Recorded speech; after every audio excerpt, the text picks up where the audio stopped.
Joseph brings a new game to the show. Hollywood makes some cuts, and change is upon the class. Oh, it's time for class. Class is in session! Roll call! Bueller? I'm gonna be late for class. Bueller? Am I hallucinating here? Just what in the hell do you think you're doing? I'm late for class. You're mine now. You belong to me. Did you study for the test? No more complaining. No more Mr. Kimble to go to the bathroom. Nothing. There is no bathroom. Hello, classmates. Welcome to another episode of Middle Class Film Class. I'm your host for today, Pete. And I'm Joseph. And we have a banger show for you today. Welcome to everyone on YouTube Live and otherwise. And of course, all the audio-only listeners in podcast land. What is up, Joseph? A lot is up. Yeah. At the moment. It's breaking news. Yeah, literally just 2 seconds ago as we were like, the intro's playing on the thing. Nobody's watching at the moment, but we restarted it just because we found out the nominations for Indie Short Fest the season of March, the month of March, were just released after many delays. It's been about 2 or 3 weeks, I think, since I was initially supposed to hear about this information, but now, literally probably less than 20 minutes ago, They just posted, and Playdate has been nominated for Best Romantic Comedy Short. Huzzah! Yeah, You did it! I did do it. Yeah. Whoa. It's So your short Playdate is in Indie Fest, Los Angeles. Indie Short Fest. Sorry, Indie Short Fest in Los Angeles. Yes. And is that where it's based out of? Yeah. Okay. And did it actually show in March? Is that why they call it March? So it hasn't screened or anything. Because I was gonna say it does it online, and Yeah. then there's like an in person for the winners, essentially, right? It's an annual event that reevaluates all the winners of the last 12 months from each categories. Okay. That are reevaluated for the annual awards. Yeah. So it's like That it's one's like in person. sort of like a bracket tournament situation. That's exciting. Good for you, man. What genre is it, or what was the award? Nomination. Nomination is Best Romantic Comedy Short. Cool. And it's me with Playdate, a short called Espresso, and a short from the UK called The Pickup. So Cool. it's That's exciting, dude. Good for you. It is exciting. And then another Playdate news. It was this week. It was selected to screen at the LA Comedy Festival next month. Hell yeah. Good for you, dude. Yeah. That's exciting. In Hollywood. Yeah. Which I will be attending. So if you're in LA, Yeah. the event is from May 13th to the 17th. I don't know which day yet that Playdate will be showing, but I'll be down there checking it out. And That's awesome, dude. so any listeners down there, go and Yeah, go check it out. check it out. What's that one called again? The LA Comedy Festival. LA Comedy Festival. Yeah. And I was going to go to that one with you, but I can't because I'll be out of the country. Yeah, and I mean, my sister. going south. Yeah, we're going into Mexico. Yeah. We're going to go fight the cartel together. Where in Mexico? A brother-sister duo. Crime-fighting duo, like the Wonder Twins. Yeah. Well, we're not twins, and we can't shapeshift, and we have no powers. Cabo San Lucas. Oh, okay. Yeah, we're going on a vacation. Cabo for short. Cabo, yeah. Yeah. It's Nobu. I think it's called Nobu at Cabo. That's what it's called. Nobu at Cabo San Lucas. Yeah, it's like a resort. How long are you gonna? How long are you gonna be gone for? 4 days, 3 nights.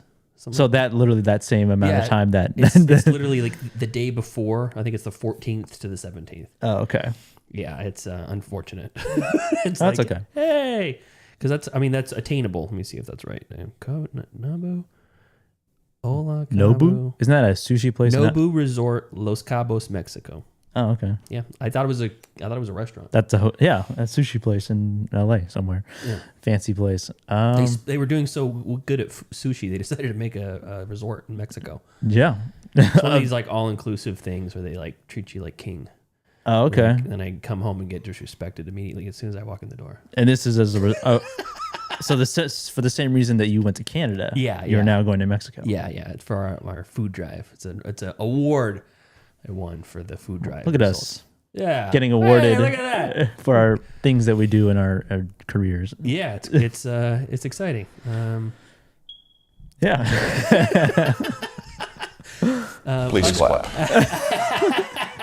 Outside of that, big news, it's raining right now in Sacramento. Yeah, we've got this weekend full of like really intense spots of rain. Yeah, we got dumped on the other night. I was playing video games and I had the window cracked. I was like, well, if it rains, I want to hear it. Oh yeah. And it was deafening. Yeah, it was deafening. I had to pause my game and go outside and appreciate it. I think your actual fire detector. Yeah. Actually, my next door neighbor's fire detector smoke alarm has been chirping for like 9 months. Oh, you can hear it? If you go in the downstairs bathroom here, and I always keep that window cracked downstairs, it's every once in a while I'll be like peeing in there and I just hear the cheep through the window into their house. And I'm like, there's 4 people that live there. The people in their bathroom, all they hear is... Yeah, just constantly. So it's unfortunate, but anyways. But yeah, so good news all around going on. And then the rain coming in and flooding the freeways. It's good for me. It's good for business. Oh, yeah. Yeah. And business is slow. Business has been very slow, but now with the rain, hopefully we'll be busy. So anyways, let's get in some Gab and Chatter, shall we? Yeah. Find some charity, you lad. Now's the time for Gab and Chatter. Gab and Chatter, movie news of the week. Joseph, what do you got? No news. There's a lot of news out there, but I don't feel like talking about any of it. Okay. I saw this. I don't know where I saw this game, if you want to call it that. I don't know if it was like a ranking or anything, but I want to do this little game with you, Pete. Okay. It's a little vulgar, I like games. a little gratuitous, I like vulgar. Work at a body shop. a little much. A little game called Spit or Swallow. What the? Okay. Okay. Um, All right. So So- let me channel my college days. Okay. Spit or swallow. All right. And I'll make this even more simple. And I'm just going to stick to one movie. A movie that we both love called Lord of the Rings. All right. Fellowship of the Rings, the first one? Or the whole series? Just the whole series. Okay, the so, first trilogy. characters from Lord of the Rings. Peter Jackson's Lord of the Rings. Spit or swallow. I'll give you an easy one. Aragorn. Oh, let's swallow all day. All right. Yeah, that's you Next. gotta absorb as much of that as you can. Next. Okay. Gimli. Gimli, oof. You know, I have a feeling based off of the dwarven diet, it's probably not going to be an enjoyable experience, but I'm also going to say swallow. Gandalf. No shit. Are you serious? I got Gandalf. Okay, I'll split it. Okay. Gandalf the Grey. Can you do the white first? Can you do the white first? Okay, Gandalf the White. Because that's easier. It's a swallow all day. It's Okay. a swallow. Yeah, okay. The Dark Lord himself, Sauron. Ooh, God. You know what? You might think it'd be spit. I'm gonna say swallow again. I think we're batting 1,000 right now. Yes. Correct. I want that power. It's power. All right. Okay. The Balrog. I was blown away, mouth agape, had tears in my eyes. As I swallowed. That's good. Is that That's my final answer. final answer? You may be shocked to know most of these are going to be the same answer. Grima Wormtongue. Okay, now that's a spit all day. Oh, That's a spit. Yeah. I feel like as soon as you get that in your mouth, it'd be like, I'm belting. God. God. oh my God. What? Treebeard.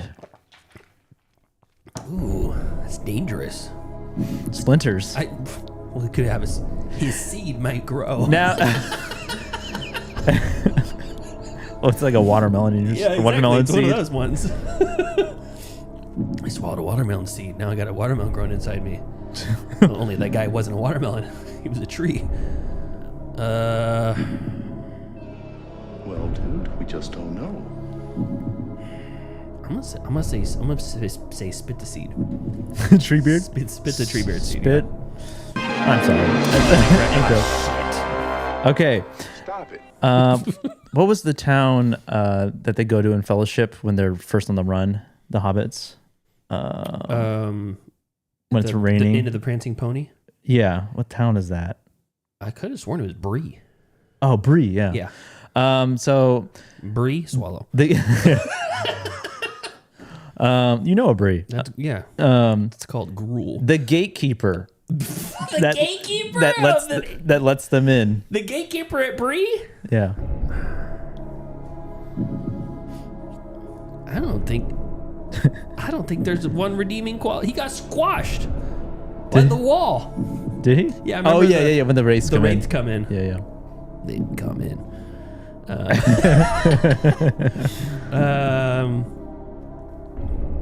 Yeah, I'm gonna say that's a spit. That's a spit. That's a spit. All right. Let's see. What else we got here? The ogre from the. That's a spit. From the I don't even tomb. think about a spit. You fucking weirdo. Okay, Samwise Gamgee. Samwise Gamgee.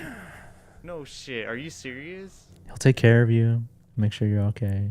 I know. So, that's a easy smash. I mean, swallow. My word. The elf king, Elrond, king of Rivendell. Hugo Weaving. Yeah, Elrond. This is Not Hugo Weaving. Perverted. This Elrond. is creepy. Yeah, that's He could give you That's eternal swallow. life. Yeah, that's probably what you get from it.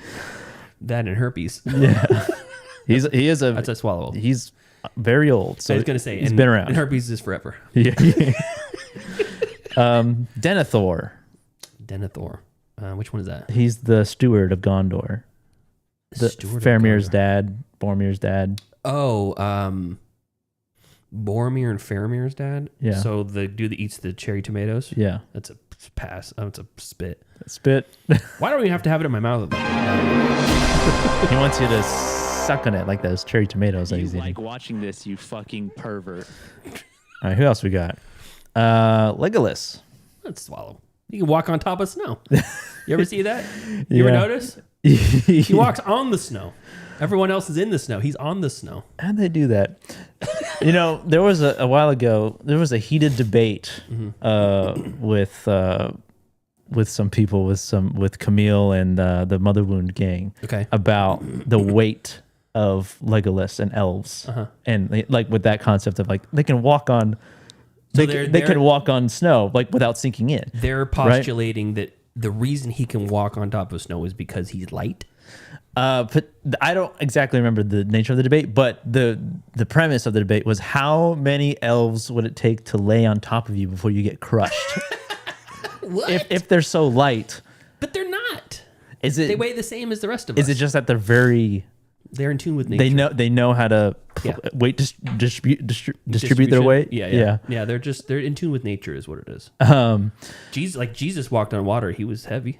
He was like weighed as much as a normal person. He carried the burden, the whole weight of the world and sin on his shoulders. Yeah. We got Mary and Pippin together. So are we just not going to talk about the sex thing again? Yeah. That's a double load. Yeah. That's I mean, you got From both sides. Yeah, if you have to swallow in that situation. Okay, spit Mary, swallow Pippin. I got one for you. Okay. The white orc, the disgusting one from the one the Harvey Weinstein orc. Harvey Weinstein orc. Yeah, that is a spit or a swallow. Ooh, Yeah, want more dick. That is an easy spit. That's an easy spit. Okay. Yeah, I don't know why I had to think about it. Yeah, you're like, I don't know. I gotta think about. I gotta give this a think through. Let's see. Anybody else that we missed? Smeagol. Spit. Column. Pass. No, both. Okay. Pass. Go. No. Did I say Frodo already? No, you didn't, but of course. Okay. That's like Rapid fire. That's like asking Neo from the Matrix. Okay, 100% swallow. rapid fire. Okay. Frodo, Swallow. Bilbo, Swallow. Merry, Swallow. Pippin, Aragorn, Swallow. Legolas, Swallow. the Witch King of Angmar. Spit. Wait, which king? The Witch King of Angmar. He's like the main wraith? Yeah. That's a swallow. The head ghost soldier Spit. from Return of the King. No, I don't like pirates. Oliphant. Whoa. I might die. I'll avoid that altogether. Drown in that shit. The orc that goes, what about their legs? They don't need them. That's spit. Okay. The main Urukai that kills Boromir. That's an alpha. That's a swallow. It's got a ponytail. The sea creature that in the Fellowship of the Ring. Oh, the one that's at the gate? Yeah. Stay friend and open or whatever? Yeah. That's swallow. I don't even know if that thing has a dick. It's a very, you don't know. How many more of these are there? Why am I being subjected to this? There's a lot of characters. Yeah. Do you know the answer is swallow to most of them? Okay. I'm open-minded. Also, that's like, it's just good for you, you know? Aomer. Aomer. What's his name? Is, Dread. What the fuck is his name? yeah, Carl Carl Urban. Yeah, swallow. King of the horsemen? Yeah.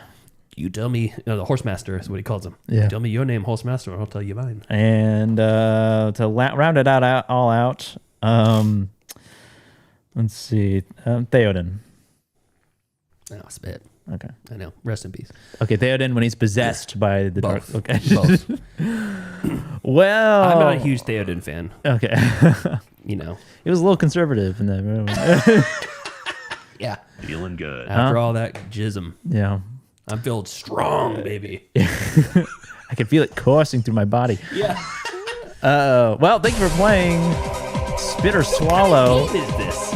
This isn't even a game. Tune in next time when I come up with some more characters We're gonna to do this when Tyler gets back. Spit or Swallow. We're gonna subject him to this. Is Tyler. This is a Tyler game. Yeah. It's designed for Tyler. He's just not here to be in the crosshairs. And if you had, please send listeners, please send in your thoughts on who you would spit or swallow from the Lord of the Rings cast characters. We eagerly want to know. Yes. right. That's all I have. Okay, cool. I got a couple stories, a trio of stories actually. Oh. One or two of them are about mass layoffs in the Hollywood landscape right now. Number one, Disney has a new CEO. I think it was Bob Iger before, or maybe it was, I can't remember who the guy was before or after that. But yeah, they're laying off 1,000 employees at Disney now. New CEO Josh D'Amaro. First round of cuts, 1,000 employees gone. Cut. Wow. And I have a feeling it has something to do with the massive investments that they've been putting into AI and backing all that kind of bullshit. And going along with that, and there's been finally made a decision and they cut their $1 billion investment with OpenAI for Sora. Oh yeah, Sora yeah. video. So there were $1 billion that they pledged to it, and 3 months after they signed that deal, they basically pulled out of the deal. I don't know if that means they've already paid the money and they're just deciding not to move forward with it. But yeah, they've made the decision, and OpenAI is not in a good place right now. No, and somebody Molotov'd Sam Altman's house. Oh, could have happened to a better guy. Yeah. Whoa. Yeah. I didn't know that. I didn't hear that. That's a recent too, because he lives in San Francisco. Fucker. And Fucker. yeah, and his house got Molotov cocktailed, apparently. Did you see that thing about someone played him a clip of someone going to ChatGPT and said, "Hey ChatGPT, I'm going to run a mile and I want you to record my time." Do you see that one? No. The guy just goes, "All right, I'm gonna run a mile and I want you to record my time and tell me how fast I was." And he goes, "Okay, I'm going right now." "Okay, ChatGPT, I'm back from running my mile. What's my time?" He goes, "Your time for the mile? Wow, you're really fast. 10 minutes and 36 seconds. And he's like, "I'm pretty sure I finished it a lot faster than that." He's like, "I know you could be skeptical, but your time was 10 minutes and 36 seconds. And it was like 5 seconds or whatever. And somebody showed him a video, and Sam Alton's basically like, Yeah, we haven't programmed how to be able to tell time. Where like I basically have a stopwatch, and like we're probably about a year or two away from that. You're like A year or two? Yeah, a year or two. Fucking Alexa can do it. You know. Yeah. It's basically it's one of the most basic functions on like a regular watch. Your iPhone, the fucking timer setting? Nokia brick that plays Snake on it. Any of those things have timers. I think it kind of reminds me of an episode of Flight of the Conchords where they're holding signs for a job, and Jermaine's in an interview with the guys like to hold a sign for a job, and the interviewer's like, he's like, I need you to take the sign, I need you to go out the corner, I need you to hold it. Does that sound like something you could do? And he's like, it sounds like something a lamppost can do. You know, I used to think about that. Like, why do they pay somebody to do that when they can just put a post up?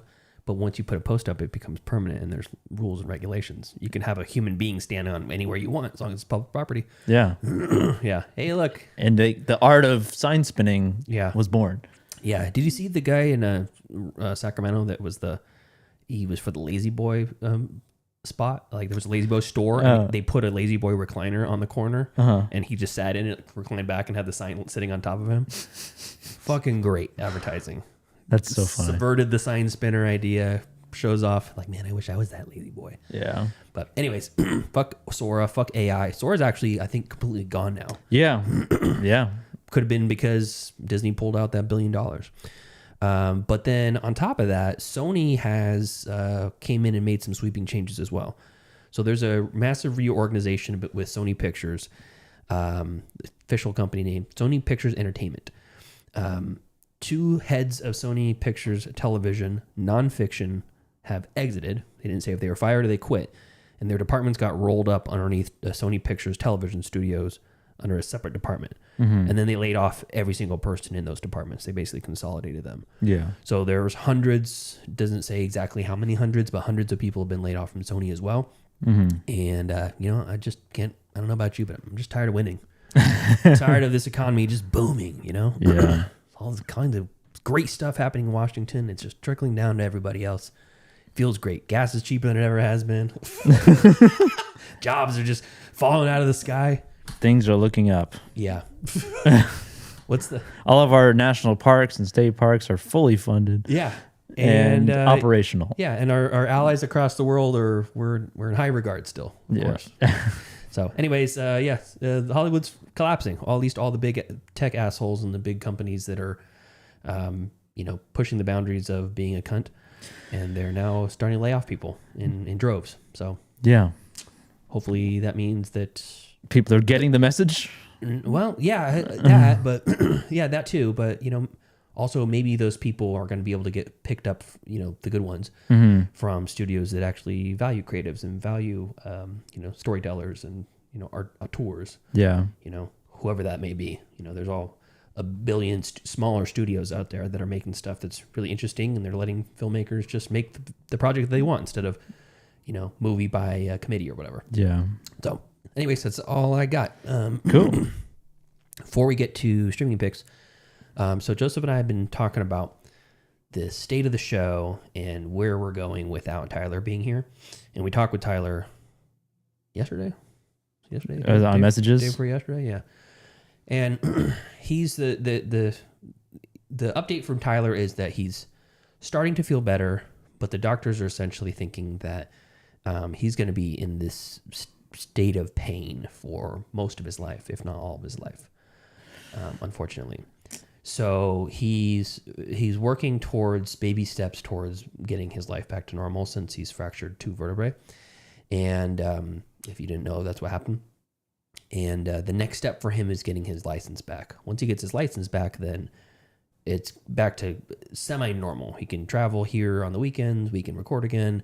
He can live his life like normal instead of having to essentially be shuttled around from place to place or taking an Uber everywhere. And he can get back to work. Because right now he has a hard time really doing anything for long periods of time. Walking for long periods of time. Yeah. He say sitting or standing up for long periods of time. Hurts. He said walking he went for a long walk and he had to lay down for the rest of the day. Yeah. And there's something else. I mean, you can't lift any heavy things. Anything really at all. But he's got a medical restriction on his driver's license, because he passed out while he was driving. That's what caused this whole thing. And there's, I think that I'm not sure if there's a 100% cause to that, or there's a big assumption of what the cause was. But I know that the few people that I know that have been diagnosed with epilepsy later on, later in life, they got their driver's license taken away. And I'm not saying Tyler's epileptic, but I think that's a concern for most government agencies. Is they you are a risk to other people on the road if we can't reliably rely on you to be awake when you're driving. And the nature of his job was driving and lifting heavy things. Yeah. So he puts him in a predicament. And so it's Joseph and I who've been doing the show since November, since Tyler's injury. Yeah. And we're trying to figure out new format or a relatively a change to the format, or what we can do to try to keep it fresh and also try to keep our sanity. The two of us are kind of just going business as usual since Tyler's injury. So what we're gonna do is we're gonna do a little bit of a change. We're gonna be switching to we're gonna go back to the topics. We have the wheel still. We're gonna finish out the topics that are on the wheel. Got them right here, which is heist movies, horror movies without that was Tyler's pick, blaxploitation, and IMDb bottom 250 from Joseph. So what we're going to do is we're going to be releasing less actual releases. We're still going to do the live stream, but we're going to record it every 2 weeks. So we're going to do a Gab and Chatter on week 1 and then release that review the next week. And that way Joseph and I have a little bit more free time on Saturdays to do actual projects, actual personal things. Because recording in the middle of the day on every Saturday is it's a big sacrifice to your schedule. And Joseph's been doing a lot more physical productions, making short movies himself, being hired on to do shorts for other people. And honestly, the way my job has been, my hours during the week are really, really time intensive. So my weekends are all I got. And doing it every single Saturday it's a pretty good commitment to a chunk of my free time that's essentially wiped out. So every Saturday it's I can't do anything on Saturday because we got the show to record. And we can move to Sundays from time to time, but so we're basically going to record live, stream live every other Saturday, just like we are now, but every other Saturday, and then release the Gab and Chatter on Wednesday. And then the next week, the review episode will be the next Wednesday. But we're going to be doing the topics, and essentially it'll be I'm going to pick a blaxploitation movie for myself. Joseph will pick a blaxploitation movie for himself. And then the next week, we'll pick them for each other, essentially.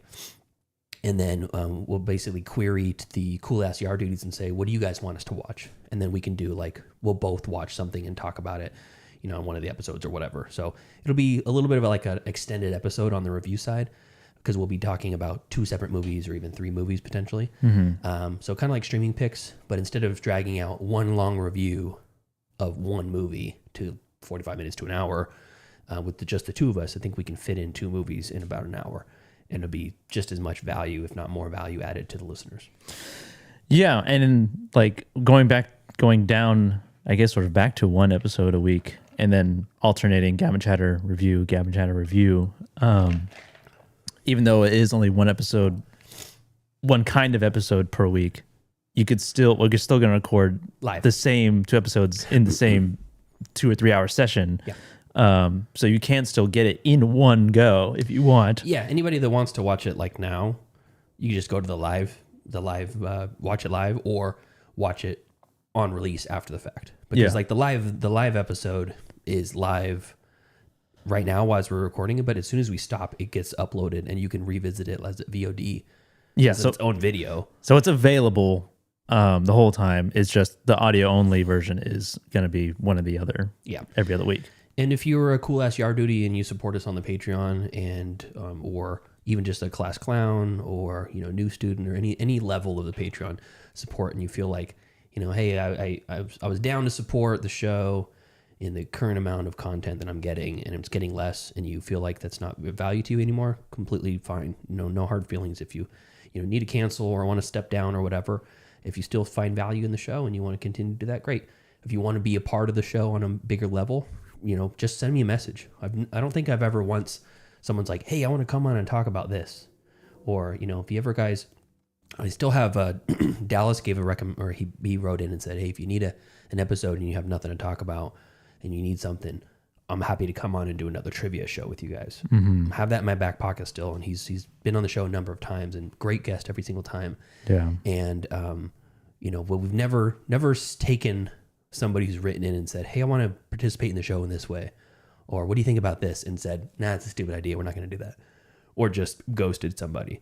If you've reached out to us, especially if you're part of the Patreon team, we want to do more with you. We want to have you guys participate in the show. You're the lifeblood of the show. You're the loyal listeners that keep us going. So, if you're feeling a certain sort of way about the change after it's all said and done, drop us a line or just, you make the changes on the Patreon. It's completely fine. No one's going to look at you and be, pissed off about it. But 2 episodes a week is a lot. It takes and every one of those needs to be edited and uploaded. Yeah. And if you think about what we started in 2019. Yeah. Almost 7 years. Yeah. We're coming up on, I don't know how many episodes, 600 or something like that. A lot of content out there. Yeah. A lot of terrible opinions. Maybe some good ones. A lot of things that could get us canceled. Yes. Easily. A lot of drops that probably shouldn't be drops. So many drops that shouldn't maybe see the light of day. How about this one? I have it going in here. Me want sucky now, mommy. Yeah, we're on episode 591. So this one we're recording right now will be 592. We're almost at 600 episodes. That's a Jew. Oh yeah. A little topical. The context of that makes sense. It was the Harry Potter, right? When Tyler was like, Tyler it's was obviously anti-Semitic. Yeah. The fact that you're saying, anyways, we won't rehash that.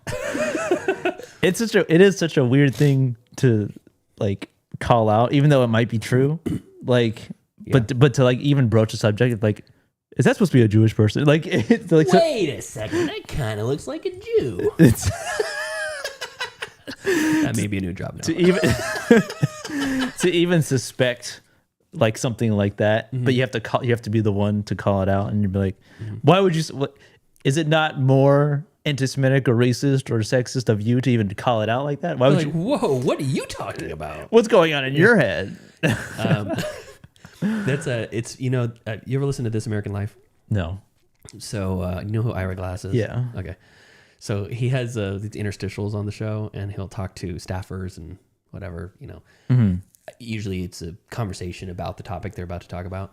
And one of them, he says that he had a one-on-one conversation with one of the staffers in the NPR office that she couldn't say Jew. She felt like it was a derogatory term. Like a slur or something? He's like, well, I am a Jew. You can say it. And she's like, it just feels wrong. It feels dirty. It's like, well, that's what I'm Jewish. Therefore, I'm a Jew.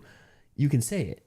It's not a slur. He's like, it's like saying I'm a Muslim. Yeah. It's like I'm a Christian. Yeah. I did have a conversation with somebody one time at my old work, and who said, so this guy came in looking for you or whatever, and I'm like, oh, what did he look like? I was like, he was Mexican. I'm like, it's okay to say that. That's his ethnicity. You can say he's a white guy or a Mexican guy or whatever. Yeah. That just sounded like it was a slur. I'm like, you're describing who they are and what they might look like. He was tall. He has darker toned skin. Darker shade of some sort. And he had an accent of some sort. Might have been female, might have been male. I don't know. I didn't ask. So anyway, so that's going to be a change that comes very soon. I don't know if we're going to do that this week or next week or whatever, but we're going to spin the wheel at the end of the review episode this week. Yeah, to at least determine what we might watch. Yeah. What to expect. So that's that. Ready for some streaming picks? Yeah. Right. Movies. Wanna watch a movie? Yes, I do. Disney Plus, HBO Max. If I don't get the pick, show's over. I have grown accustomed to Hulu Plus. Amazon Prime. I like Netflix. Streaming picks. Movies that we watched on our streaming services this week that you can watch too. Joseph, lead us off. I only have one movie this week to recommend. And it is somewhat of a rewatch. I have seen this movie before, but not in a long time. This is Point Break. Catherine Bigelow's Point Break. Oh, the original. With Keanu Reeves and Cool.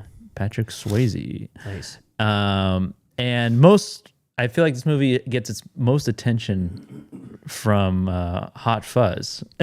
Yeah. You ever fire up your gun up in the air and gone No, Yeah. I've not fired my gun up in the air and gone and I put this on as a sort of like it's a early 90s movie. I thought it was in the 80s, but 91 is when it came out. It's pretty much still an 80s movie, I think. Still has that sort of 80s flavor. Yeah, it's definitely a vibe. I did forget that it was directed by Catherine Bigelow though, and produced by James Cameron as well. Naturally. And it's a super fun movie. Yeah. Very fun cop movie with Keanu Reeves as the cop, as Johnny Utah. What a great name. Who is from, I think he's from Idaho or Ohio or something. Okay. He's a football player. His backstory is that he's a football player who blew out his knee. And like he was people knew who he was. Like he was famous. Yeah, he was going to be like the next big thing. Yeah, and he blew out his knee, and then 2 years of surgeries, he was not able to go pro, essentially. Yeah. And so he becomes a cop, and Gary Busey, his partner. then Gary Busey he's assigned when he moves to L.A. Right? I think it's L.A. Yeah. He's partnered with Gary Busey, who's kind of the old cop of the gang of the crew of cops, and there's a series of bank robberies that are happening. They've been happening every season. A little topical for Crime 101. Oh yeah. And Johnny Utah, sort of like the rookie in this case, is like hot off the academy, wants to solve this case. Like he's taking it super seriously. Where you have Gary Busey, who's like. You're trying too hard, kid. Basically, like Yeah. he's Chill. almost like Hot Fuzz, like when he goes to the town. Oh, yeah. and he's taking things way too seriously. Yeah. so it's like very similar sort of character. Yeah. in that regard. And he goes undercover. Essentially, he finds himself going undercover. It's almost like he falls into it a little bit while he's trying to find who these guys are, and his partner Gary Busey has a theory that the robbers are surfers because of like various clues laid throughout the different robberies, the sand, the tan lines. And everyone's like, yeah, you're crazy. Yeah. And nobody takes him seriously. Just like Mark Ruffalo. Just like Mark Ruffalo. It's basically Crime 101's a Point Break remake. I know, my God. He goes undercover because he's more of a surfer. He would fall more into that surfer vibe He's than young. Gary Busey. He's young. He talks like Keanu Reeves talks. He says bra a lot. And And a Blue Flame special, you know that? and the robbers are called the ex-presidents, which I thought was kind of cool. They wear the masks mask, yeah. of Nixon and the other three. Ronald Reagan. I have Nixon, Reagan, I don't know who the other ones are. Ford. I don't know. And it's just like a super fun movie. Like I thought that the whole time we knew it was them, but it's sort of a reveal that if you haven't seen this movie, a spoiler, that Patrick Swayze's gang is the surfer. These surfers are the robbers, are the ex-presidents. It's the least surprising reveal probably ever. Yeah, because they try to do a little switch on you, a little twist. Like there's a red herring Nazi surfer gang. Yeah. That has Anthony Kiedis in it. Oh yeah, from Red Hot Chili Peppers. And they do a whole house raid on them. That whole scene was entertaining to watch, but terrible police work, just firing on everybody. It's terrible. Yeah, they suck. And then the reveal of like that it's Patrick Swayze's crew. It's like it was like, I mean, I felt like it was pretty obvious the whole time. I mean, it's not like it's impossible to say like in retrospect if like audiences would have been surprised, but how would they? In 91? I don't know. Maybe. And the skydive moment of this movie is like one of the coolest moments, like one of the coolest scenes in a movie. I think it's very majestic and beautiful, but at the same time, it's like very tense because at this point, he's fired his gun up in the air and gone, Yeah. and Patrick Swayze has seen that he's the cop, like he's a cop, but they're still like trying to like they do this like coy, like this sort of like back and forth, where it's like that he knows, but no one's saying it yet. Well, and the fact that he let him go and he fired his gun up in the air instead of at him. He's kind of like, maybe I can change him. Maybe he's already bought and sold into being one of the boys. And they do this little like game in the plane before they jump. It's like he's like, "Who packed my chute?" And they do a little shoot pass around. They just shuffle the chutes essentially. Tense, yeah. Because it is a tense moment. And then the scenes where like they're actually showing these people who are doing the skydiving, like crazy. It's really good. It's you know how they shot that? The scenes of them actually skydiving. No, they basically had like one of those parachute chambers, but it was just outside. They had a huge fan on the ground that basically let them float in air, so the wind is actually going above them, and they're just have the camera fixed on them. They're both like floating in the air. Oh, like when you see the actors 10 feet above ground. Yeah. Like because they did film like, I assume it wasn't the actors jumping out of the plane. Yeah. That the up close shots are that. The up close shots yeah. are them, but the ones where they're like kind of like facing down. Yeah, and they're like more or less. And you see them communicating, sort of doing the stunts. Yeah. That was really cool. Paired with like this sort of like ethereal music, almost like it's interesting. Better than it needs to be for that type of movie. I know. It's super fun. And Where's it streaming? This was it's streaming on Tubi, Hulu, Peacock, Pluto. It's available. Canopy, YouTube TV for free too. Yeah. Damn, it's like everywhere. Holy shit. It's a very fun movie. Peacock. I know they remade it. I haven't watched that, but no thanks. I don't know how it did. But the original one is very fun. Cool. And that's all I have. All right. So I had a pretty good week of movies that I watched. No stinkers. I watched Black Phone 2. The sequel to Black Phone 1. It's on Peacock right now for streaming for free if you have Peacock. And much to my delight, the same boy and girl actors from the first one are now teenagers, and they're in the second one. Oh, okay. They didn't swap out actors, which I thought was great because the little girl in the first one was just what a fantastic performance. She's played by Madeline McGraw in that scene where she's having a breakdown inside in the kitchen. Was legitimately chilling. Her performance was so good. It reminded me of the little kid, Caleb from The Witch. And I thought, man, this girl's going to go places. And to see her in this one, she has a couple good standout scenes too. And she's more of the main character in this than Mason Thames, who plays her brother, who was the primary subject in the first one. So I'm wrestled with how much to say about this. Oh, without like revealing? Is there like... Yeah, there's kind of a reveal, but so I'm just going to say this. If you want to go 100% blind into Black Phone 2, skip ahead like a minute because I'm going to talk about there's like, you're the first one, the grabber is killed. So you're like, how the fuck can they do a sequel and have it being set with the same characters in the same timeline and all this stuff? So, this is like a modern day Nightmare on Elm Street, like a Freddy Krueger. Oh, okay. And he becomes I guess he's sort of like a ethereal being. Yeah, he becomes more of he's a full on an entity at this point. Yeah. And it has all the trappings of Freddy Krueger, except for it's less goofy. It doesn't have the goofy factor that most of those Nightmare on Elm Street movies have. It's so goofy. Those movies. Yeah, they get really crazy. They're like almost comedies. I mean, even the first one, we've got the long arms. Yeah, I know. He's in the alleyway. He's like... Yeah, exactly. So, and there's a point in the movie when everybody accepts the fact that supernatural shit's happening. Mm-hmm.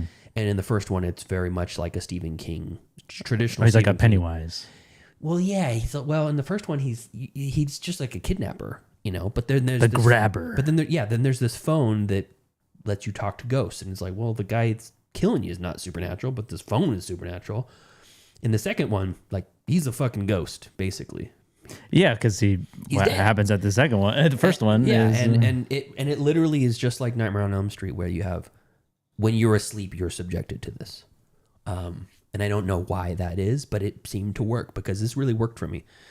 The sequences where she's asleep and she's experiencing these things happening to her is shot in a. This is directed by Scott Derrickson, who also directed Sinister, and he's done a bunch of stuff. But Sinister specifically, you know those sequences in Sinister where they're like watching the home movies and it's kind of cut interestingly and it's like got a lot of film grain to it, and you're seeing like the boogeyman or whatever out there, and the lawnmower runs over the person, and it's just kind of creepy ultimately, but it's shot in a artistic sort of way that's interesting. Yeah. All the dream sequences in this are shot like that, and you're like, why does it look like this? Oh, she's asleep. And it'll cut to the real world and it's back in like 4K again. But the artistic license they took, or their artistic integrity, whatever you want to call it, to do those sequences like that allowed for some very gruesome sequences. Very gruesome, like way bloodier and gorier than the first one, and way bloody. And Black Phone 2. Black Phone 2. Yeah. Way bloodier and gorier than most like young adult stuff. Young adult horror stuff. So this is I think really, really good. I gave it 3.5 stars, but I think in retrospect it might be closer to a 4. There were some parts of it that didn't 100% work for me, but as a whole, I liked it better than the first one. Okay. And I feel like Ethan Hawke as the Grabber is, I don't want to say he's like an icon at this point, but he's at this point, like I can see the Grabber and he's fucking creepy to me. Like I can recognize him as a horror name that is going to be memorable to me. So Black Phone 2, that is streaming on Peacock. Go watch that. It is fun. Sweet. Next up, I watched Pizza Movie, starring Galen Matarazzo. That's the plays Dustin Henderson from Stranger Things, kid with the curly hair and the kind of underbite or whatever he's got.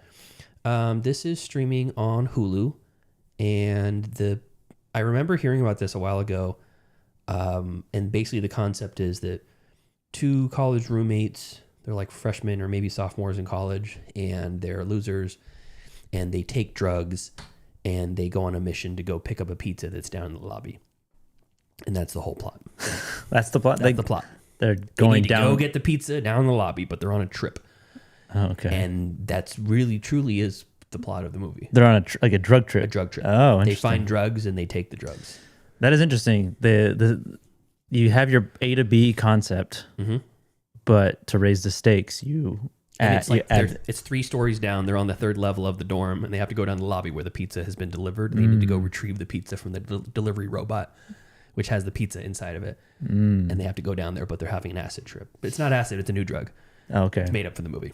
Got it. GLP-1. It's called Mints. Mints. MINTS. It's an acronym for something. Oh, okay. But it's in a little mint container, and they take it. Okay.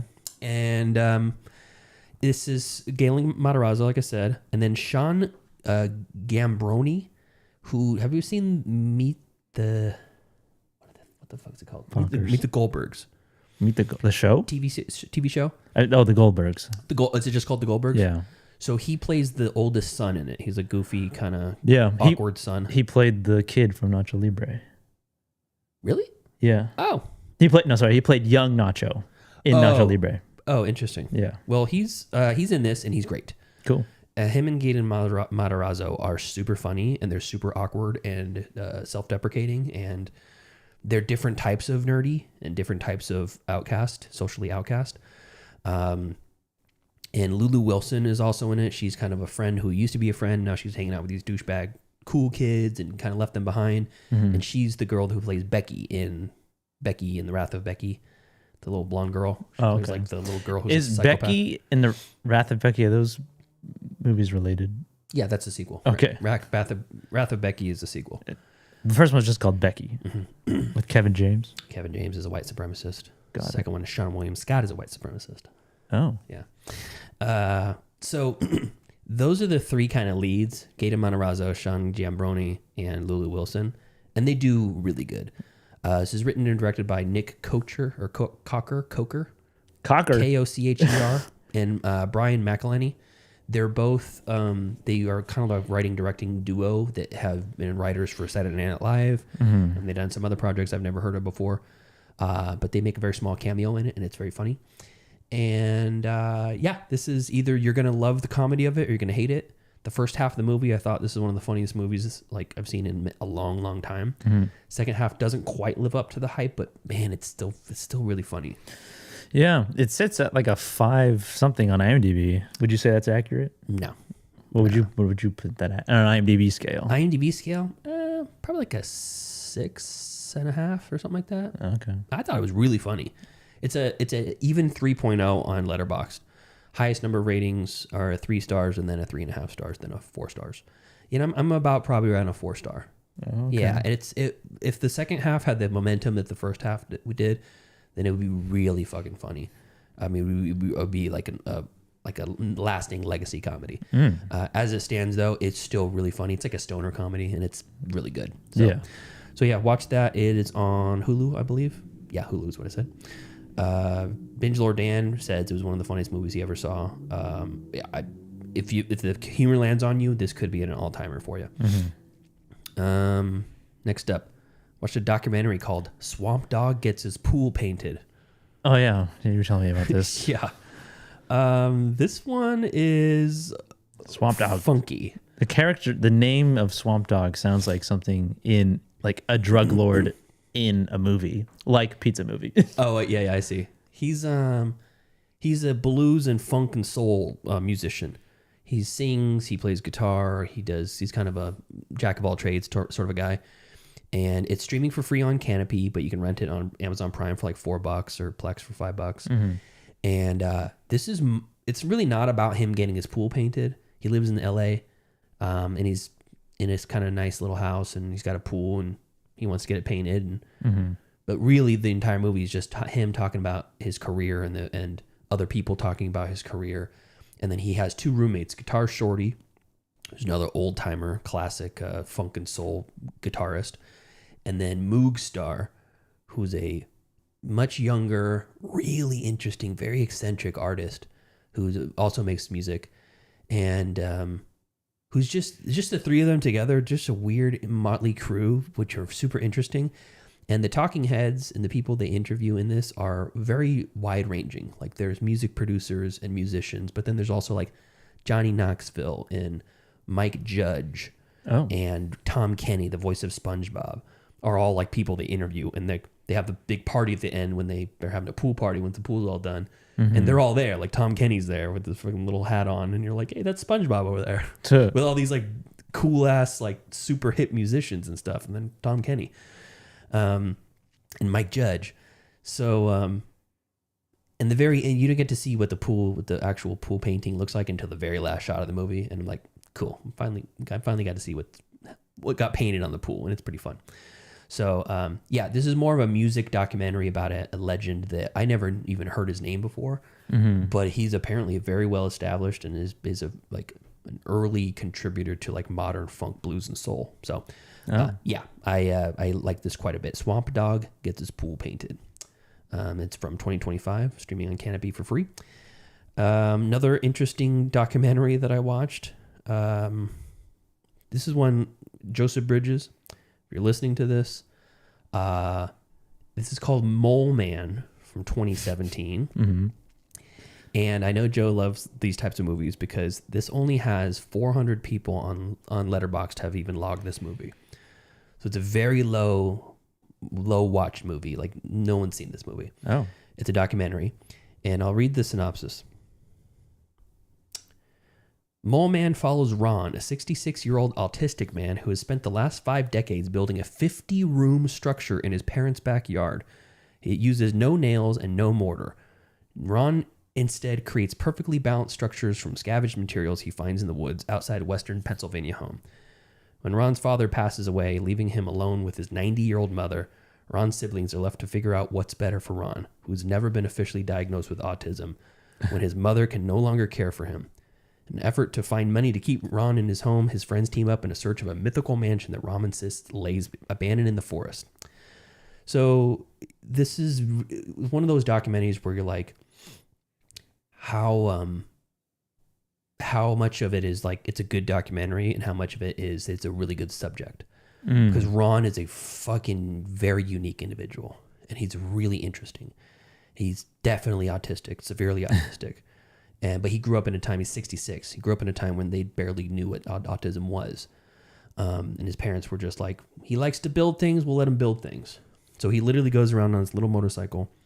It's a little like Honda off-road motorcycle with a little flat platform on the back. And he he lives in Western Pennsylvania, and he goes into the wilderness and finds these abandoned towns that were basically lost when like the steel mill shut down or the rail car manufacturing plant shut down and everyone in the town lost their jobs and the town turned into a ghost town. So he finds these houses and then little houses speckled out throughout the woods, and he says, oh, this is interesting. And he dismantles the house and takes it piece by piece back to his property. And he built this like a Winchester mystery house, like mansion. Oh, okay. But it's long, not tall. Oh. It's literally, it's like half it's underground. He's got parts of the ground that are 20 feet underground. He's built these long, elaborate passageways to get from room to room. Part of the house is just literally a maze that you have to crawl through. And the entire thing has not one nail in it, no adhesive, no glue. He builds it with perfect precision to wedge things in place so they stay together. And the entire movie, he's like, it's just like, okay, here's the house over here. Watching, I pulled out all the wood siding off of it, and I pulled all the beams and the trusses off of it before someone finds it and demolishes it. And he takes it back to the house and just builds another room onto his house. And it's in behind the property of his mom's house, and his mom's 90 years old. And she's just like, oh, let it been building for the last 50 years. He's been building it, and it's terrifying inside. And he has people come, like 10 people a week come, and he gives tours of the house. He's very proud of it. And then he's like the oldest of like 5 kids, I think. And his younger siblings are just like, mom's going to die soon. What are you going to do with Ron? This fucking 50-room ramshackle mansion that's pieced together from bits of pieces of other houses spread around the state. And like, can we even sell the property with that on there? It's absolutely a liability. So they have to determine, like, do they have to put him in a group home? If they don't do that, is he going to end up in jail because he's breaking all these laws? And it's kind of heartbreaking in that sense. But I don't want to even say this is a great, like a well-made documentary, but the subject matter of it is so interesting that it's 100% should be watched by people. This one you have to rent. It's a $4 rental on Amazon Prime, but if you have History Vault, it's a streaming service apparently, History Vault, that is streaming for free on there. So, okay. History Vault. So Joe Bridges, if you want to watch something that no one's seen. I was going to say, how'd you find this? But how'd you find History, whatever, but it was Joe Bridges. No. I'm recommending it to him. Oh. Yeah. Because I found this, somebody just made a post on Twitter, I think, and said, why am I obsessed with the documentary? And it was just one clip from it. And it was somebody saying, Ron, do you know who LeBron James is? Never heard of him. Michael Jordan? Nope. Brad Pitt? Nope. Seinfeld? Mm-mm. Titanic? I know Titanic. I got a VHS over it in the drawer over here. And he's just an interesting guy. Eclectic. He writes, he has a way of cataloging his history with the house and his personal history, where he takes Cheerio boxes, empty Cheerio boxes, and he breaks the box down and he opens it up and he uses the inside and takes notes every day. In one box is 1 month of his life, and he has them stacked up in a corner of his house in one of the 50 rooms. Yeah. And he's like, I can tell you, 2.5 years ago what I did at this house. And he pulls one of the Cheerio boxes out, and it's like just scribbled top to bottom with all that stuff. And it says, I painted the bottom level orange that day, and the creek had 27 inches of water depth in it, and it was 67 degrees high temperature that day, and that was a Wednesday. And he's just reading off this stuff, and he shoves it back in this giant stack of fucking Cheerio boxes with scribbled stuff on there. And it's like his brain is just working on a completely different level. So interesting. So, Mole Man 2017, streaming on History Vault. Mole Man. $4 for Amazon Prime. Okay. I have a couple other. I watched Project Hail Mary. Oh, you did? I went to the theater with my grandpa yesterday. Grandpa Pete. Yeah. Okay. Took him to the show, and it was a blast. Great movie. Dynamite filmmaking. Not one green screen used. Nope. I love that. Yeah, all those little like the little not infrared, but like the vision to see UV lights. Yeah, was all practical. There's so much stuff in there as knowing that it was practical. I'm like, why do they do this? Some of it I thought maybe is CG, just not blue screen or green screen or whatever. I mean, there's definitely obviously like enhanced things or like very much so, but the lack of green screen.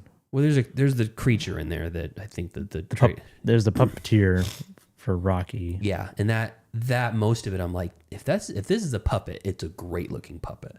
Yeah, it is. I've seen BTS pictures of the guy who puppeteers him. It's a pretty phenomenal production, and it deserves all the accolades. It's super fun. I don't think Ryan Gosling, it's like his best performance in it, but he's giving an appropriate performance for the movie, and it had some unique science fiction components to it that I'm like, how did he even think of something like that? Really interesting stuff. Well, it's all the Andy Weir or whatever. Yeah. The guy who wrote The Martian. Yeah. So, but anyways, Project Hail Mary is great. Still in theaters. You should watch it. It's not streaming anywhere, so I won't talk about it. And then I have one other one, but I have too many this week, so I'll save it for next week. Cool. Anything else? No. Okay, so thank you to our cool ass yard duties over on Patreon. That's Javier, Heather, Michael, and Chris. If you want to support us on the Patreon, you can do so. Patreon.com/middleclassfilmclass, or just watch on the YouTube and share with a friend. Until next time. Thank you for joining us today as we spit or swallow. We talk about some layoffs in Sony and Disney, and we talk about some streaming picks. Follow us later on today or later on the week as we review Crime 101, streaming on Netflix? Prime. Follow us on Facebook, facebook.com/MCFC podcast, and send us an email, mcfcpodcast@gmail.com. And follow us on Instagram, TikTok, Middle Class Film Class. If you send us a message on Instagram, we may not have seen it. Yeah, I'm sorry. Tyler has the login info. Yeah. And then follow us Twitter. All right. See you next time. See ya.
on, it's time for class.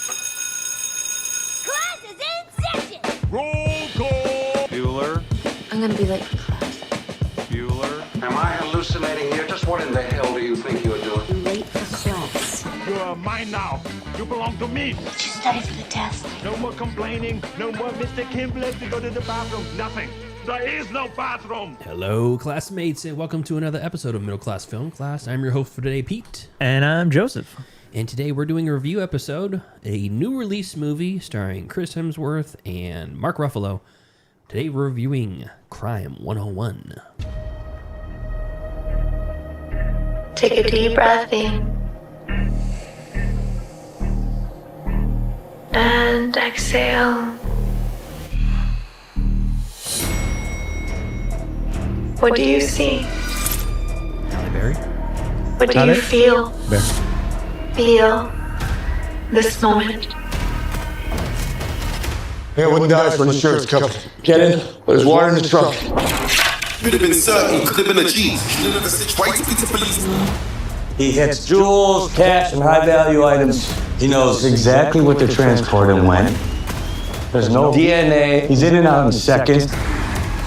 Your guy's untraceable. I need that. I came here to make you a business proposition.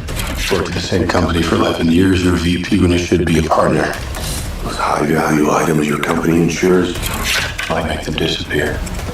Start by handing me your phone. So you're a thief. Guys you work for, do you think they're squeaky clean? I need to start considering myself. And maybe my clients. Don't threaten me.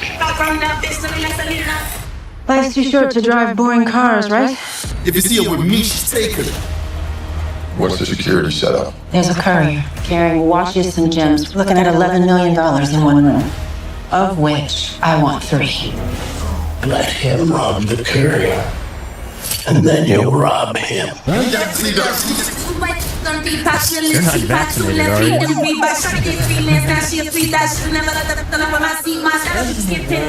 Man always said you gotta break a few eggs. I see you again in the day. Every series of actions creates a pattern. There's a lot going on. There's so much in this trailer. I'm getting close. I know. Hello, James. I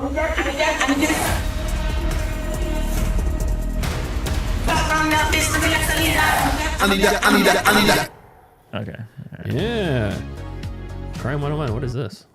That was the end of the trailer. Oh, okay. Crime 101 from 2026, written and directed by Bart Layton, also written by Don Wilson, starring Chris Hemsworth. Let me give the characters' names.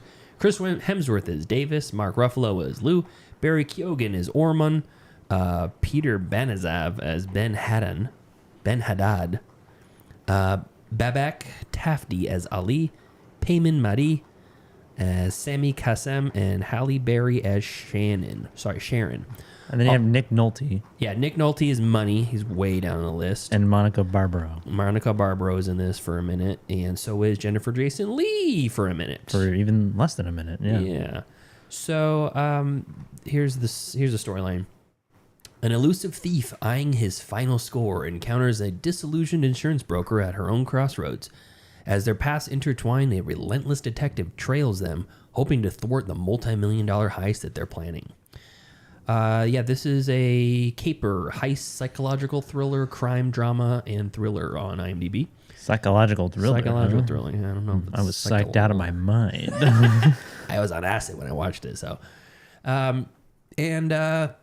the reason we're watching it is we didn't really know what we were going to watch last week. And we had 3 kind of new releases that were floating around. It was Pizza Movie, which I liked. I ended up watching anyways. Pretty Lethal. Hit Amazon Prime or Hulu or something like that. And then this one, Crime 101. And of those 3, this had the highest rating, 6.8 out of 10 on IMDb. And it's a pretty solid crime thriller with some interesting, I think, camera movements and some interesting, framings and things like that. Like, I think they're doing some decent work in it. But I guess we'll see how we feel a little bit deeper into it. And Joseph, why don't you lead us off with your initial thoughts about Crime 101? First, going into it, before I hit play, I saw the 140-minute runtime. Yeah, a little long. I was like, oh God, okay. And it was like 7 o'clock. I'm like, oh, it's gonna be like almost 10 p.m. when I'm done with this movie. I'm not gonna have anything else left to do afterwards. Yeah, or much time to do anything else. So that was already kind of like, it felt like a little bit like homework going into it. And as I was watching the movie, I kind of felt like after the introduction of Barry Keoghan's character as another the secondary hit guy, a guy who's also an employee of Nick Nolte. Yeah, he's a second loose cannon. Yeah, thief. And then you have Chris Hemsworth, sort of more like stoic, reserved, well-tempered individual, has ethics. Yeah, a non-violent person who's like an ethical thief. It kind of felt like they combined 2 Ryan Gosling movies into one.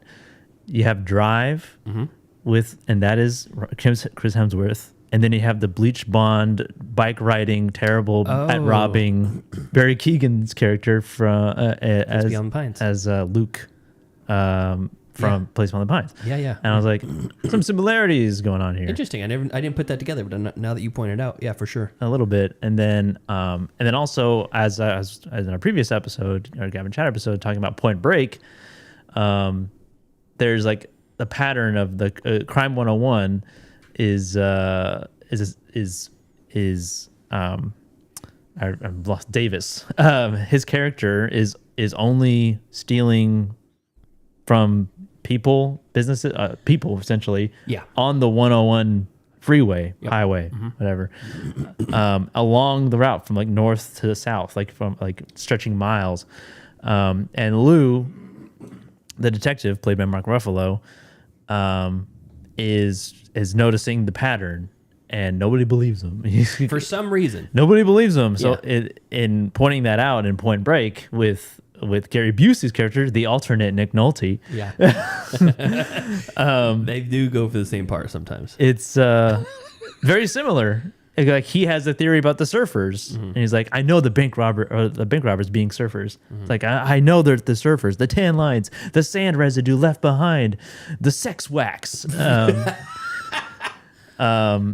It's very similar. Also taking place in LA. So there's some similarities there. And the movie Crime 101, though, I feel was a lot less entertaining than Point Break. I felt it lulled a lot in between moments because there's some like decent car chases or some foot chases, but there's a lot of like just talking and figuring out with like Halle Berry's career. Like her plot is that she's like, she wants to make partner at this business, at this corporation that offers security or something. It's high in insurance, yeah. Yeah, offers insurance to like very rich people. Yeah. And she is just trying to essentially sell security to these people. Yeah. Sell insurance to these billionaires, basically. For literally anything. It could be insure your wedding, insure these diamonds that are going to be in transit or whatever. And she's a woman. She's a black woman in this corporate workforce. And that's 53. That's 53, pointed out by her senior. Yeah. So there's that element. She wants to do that, and Chris Hemsworth is somebody who robs high-end, who robs jewelry, who robs people of status or corporations of status. And it sounds like that would all get intermingled pretty make for a good plot overall. But I feel like the runtime of this movie really elongates the interest. My goodness. Jesus Christ. But that rain's about to burst through that window. You hear that rain? Yeah, that rain is going.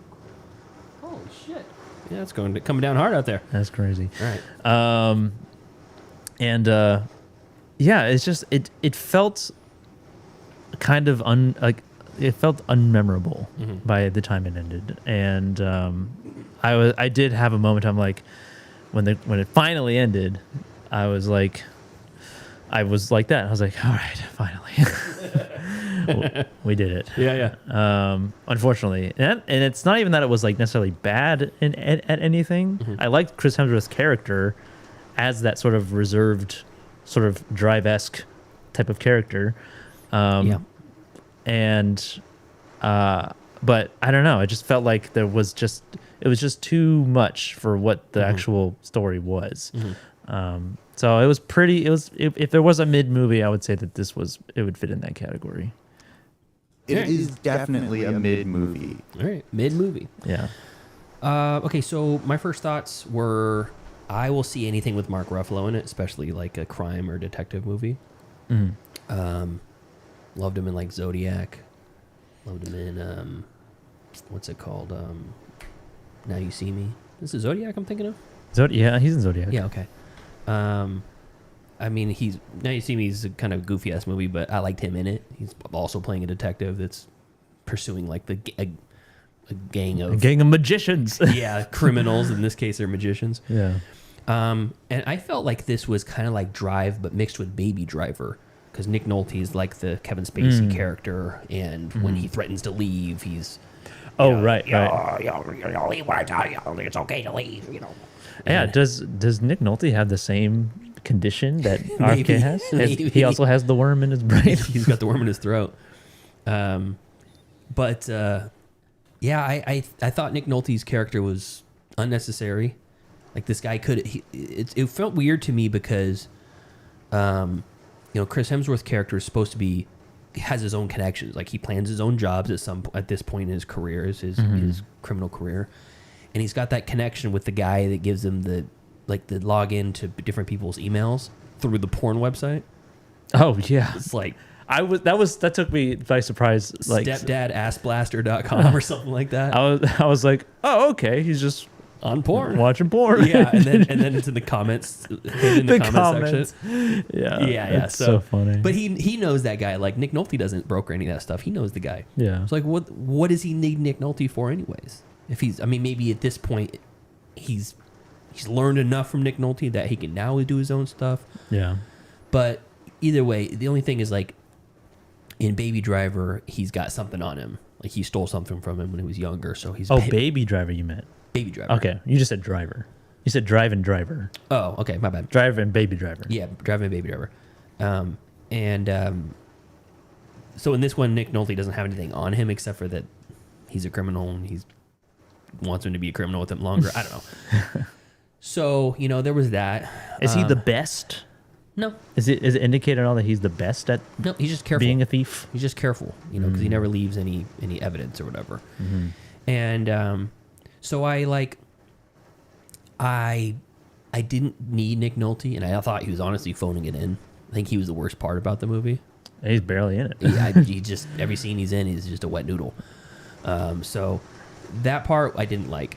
Yeah. But overall, I think it's an above average. Like, when I saw the name Crime 101 action thriller with Chris Hemsworth, I'm like, this could be really shitty. This could be like fucking Walmart bargain basket, dollar off, or dollar on sale DVD section at the truck stop. But I thought it was much better than that. I don't think this is going to be like talked about for generations or anything like Zodiac or I don't know, Seven or any of those like crime thrillers. Nothing like it's not unique enough. There's nothing that stands out. And there's not enough vibe in it to carry it through the lulls. Like, he's a guy who likes classic cars, so he drives and classic missionary cars. And doing missionary. Yeah. And he's a nice thief. That's kind of his thing, right? Yeah, nice thieves. What else? What other hook is there behind the movie? No guns. Like he's but he uses a gun. He just doesn't. He just doesn't shoot it. Yeah, he doesn't shoot the gun. It's like Roof Man. He's like Channing Tatum in Roof Man. He's really nice to the people, when he robs them. So that part was like, it's not super memorable, but it was entertaining to me. I didn't really feel the lulls so much.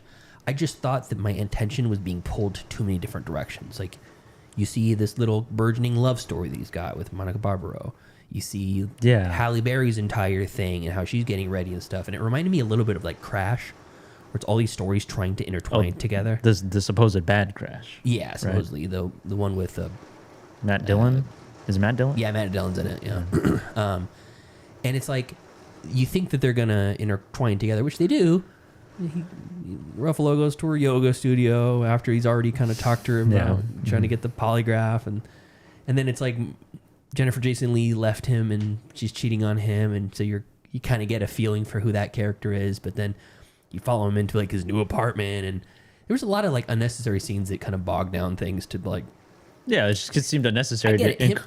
Him taking a piss sitting down while brushing his teeth, and his wife barges into the bathroom. That's enough to show that he's the stage in life that he is. I didn't need that diner scene with the Jennifer Jason. I didn't need. Well, Jennifer Jason Leigh didn't even need to be there. Yeah, I mean, you could have easily just written that as, my wife left me. She's banging somebody else. I'm moving out. Yeah, you could have cut to him at yoga, and then she's like, "Oh, were you following me or whatever?" And then she's like, "Oh, temporary divorce, trial separation." Yeah.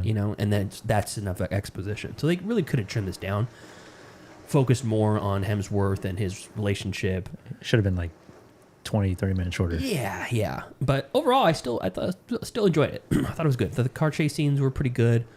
They felt real. Yes. Like, they felt like the bike chase scene, and like that sequence was really cool. I liked it. It was good, and I liked that they referenced Bullet as well when Mark Ruffalo verbatim, like by words. They referenced Bullet. Mark Ruffalo is in the back pretending to be the courier, and they're talking about, oh, you like cars, this and that, blah blah blah, and he's like, yeah, I like Mustangs myself, like Bullet, grew up on Bullet, which we've covered on the show. Great movie. And Car Chase Man. Yeah, Car Chase Man. That's right. And Green Mustang, and which also the Chevelle that he has, right? Isn't it a Chevy Chevelle? I think it's a Camaro. She guessed that she guessed that she wrong. Guesses it's a Chevelle. She got the color right. Green Camaro. I think it's a 68 or 69 Camaro. Also very drive-ish. Yeah. And but the interesting thing, small bit of trivia, is that Mark Ruffalo's character in Zodiac is the detective in real life that Bullet was based off of. The character of Bullet was written based off of this San Francisco detective who was the guy who was on the Zodiac case in real life. So really weird kind of turnaround thing. Also weird that we have two Marvel people in this. We got the Incredible Hulk and Thor. I know. Kind of unrelated, somewhat related. I forgot to mention in my Point Break review, talking about references. There is a reference to Roadhouse in that movie. Really? Yeah, where somebody goes, they mention, oh, Patrick's Roadhouse. Oh, that's so funny, really? Yeah, I can't remember the context, but I just remember hearing that. Also, another storyline which doesn't go anywhere is Ruffalo's partner is like, hey, the chief says I should get a different partner if I want to move up in life. Dr. Dre. The guy who played Dr. Dre. Oh, is it? Yeah. Oh, okay, cool. And I was about to say, what are you talking about here? It was Dr. Dre. Dr. Dre played him. And so it's like that whole thing. And it's supposed to just portray kind of this status, the station in life that Ruffalo's detective is in. Yeah, there's... And then, so those are kind of like the overall like large scale feelings that I had about it and the problems I had with it and things I like. But then the title, Crime 101, I thought bad title, but it's on the 101. Okay, maybe it's a good title. And then it's a dual meaning because it's crime up and down the 101. Yeah. And the whole time that Ruffalo's character is talking to the department about, I think these crimes are connected. They're like, you're fucking stupid. I know his whole presentation. And then he goes, well, we lost the camera from this corner to the 101, and I guarantee he went on the 101 after this because of 1,000 other cases like this, and it just makes sense. They're all spit the profile. So we got 20 blocks. That car's got to be hidden there somewhere. And his partner's like, do we have to? Do we have to do? You're a fucking cop. You're a detective. That's the point. That's your job to do those things. It's like, this is detective work 101. Solving crime 101. And he's putting a class on for these people that are supposedly also professionals. So I thought, Is he as FBI, CSI? Just local. I think LA detectives. Yeah, okay. Yeah, he's a detective for the LAPD, I think. Yeah, that whole presentation where he's like, all right, now eliminate robberies where this happened, and then this happened, and then it's all filtered out, and then it's just a line of robberies that happened on 101 where nobody got hurt. Yeah, and it's like, okay, cool. So these all fit a very specific profile. And they're like, it would make sense. I don't think that's... I know, that's the thing. They're all incredulous about it. And when the chief is like, you gotta drop this bullshit. I think this kid got shot because of your rhetoric. I'm like, I'm trying to solve a fucking case. Yeah. And multiple cases. And I just didn't understand the pushback. Like, why were they so resistant to this idea? Isn't that like part of police work? To make him to find trends, to make him the more of like of a losing character, I guess, because like he's already a bum, so no one takes him seriously or whatever. He's a guy who should have been, because the guy mentions, he's like, you should be in my position right now. After all these years, they don't take him seriously. His wife's cheating on him. His wife's cheating on him. He could have been like he pisses sitting down. Supposedly he could be further along in his career, higher up. Yeah. And yeah, he's kind of a bum. Maybe he's an alcoholic. He kind of has an appearance of an alcoholic. He doesn't take care of himself. Yeah. And so maybe that's just like another element to just be like, nope, this guy's he has all the reason to, I guess, to justify his decision at the end to be like, well, these guys don't really accept me, so I'll just take these diamonds. And also, similar to Place on the Pines, Bradley Cooper's character as the cop, like when the kid robber gets shot, and then the guy plants the gun on the kid. He's like, "What are you doing? Why are we doing that?" Like he wasn't armed. Like, yeah, it was in his backpack, but he didn't have it out. And then the when he's dealing with his superior afterwards about that situation, the guy's like, we look after our own. Yeah. I did think of Place Beyond the Pines in that moment. Yeah. That whole scene with Bruce Greenwood where he's trying to tell him, this is what your statement needs to be. Yeah. And also when he tries to bring the corruption to him, he's like, what the fuck do you want me to do with this? Like, your job, hold these people accountable, chief. Yeah, I know. So yeah, it felt like it wanted to be a lot of different movies, and it was inspired by a lot of the different movies, clearly. And I thought it was shot pretty competently. I didn't understand the. Yeah, I didn't. There was a couple things that I think they were shooting for the fences a little bit. There was an element early, the first robbery that he does for the jewels, and the guy has the loot, like the 6-shooter in the. Oh yeah. And that he uses that misfires. They do like this slow motion thing that I thought was a thing that was going to come back because it's introduced early on in like this sort of intense kind of moment. Yeah. But it like misses, like the gun misses, it misfires. Yeah. So it kind of like it didn't even fire at all. The bullet it basically explodes in the barrel. Oh right. So instead of going out like a single like bullet tip, it kind of blows in both directions. Oh, that's why the guy was bloody on his own face. Yeah, it's almost like a little explosion. So there was that element that I felt like there could have been another element like that later in the movie. I mean, the movie starts upside down, like like this Los Angeles skyline. We're about to flip your expectations on its head, which is a little hacky. It is at this point. At this point, I think horror movies have already done that. I don't know if that has a place in non-horror movies, really, and it doesn't really have a place anymore in any movie. That's where it's psychological. Things are about to get crazy now. So yeah, I don't know. I thought it was above average and it was competently done, but I don't know. I mean, 6.8 on IMDb. Let me see here. Where are we at here? Official trailer. No, I lost it. It was 6.9 last week. Now it's 6.8. I think it might be a tiny bit high for it. Seems high. Yeah, but I can't say it's.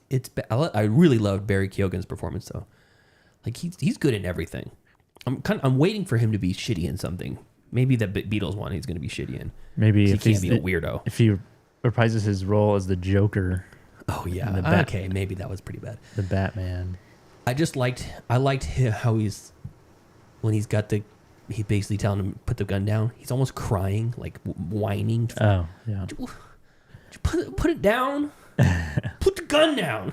please, would you please? Yeah. He's like going through these range of emotions. It just shows how unhinged he is. But it's like even he has a half-baked backstory too, because Nick Nolte's like, you're not like your dad. You'll never be quite like him. And you're like, so you get I'm sorry, what?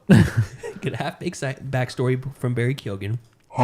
Half-baked exposition and story character introduction of Ruffalo's sidekick.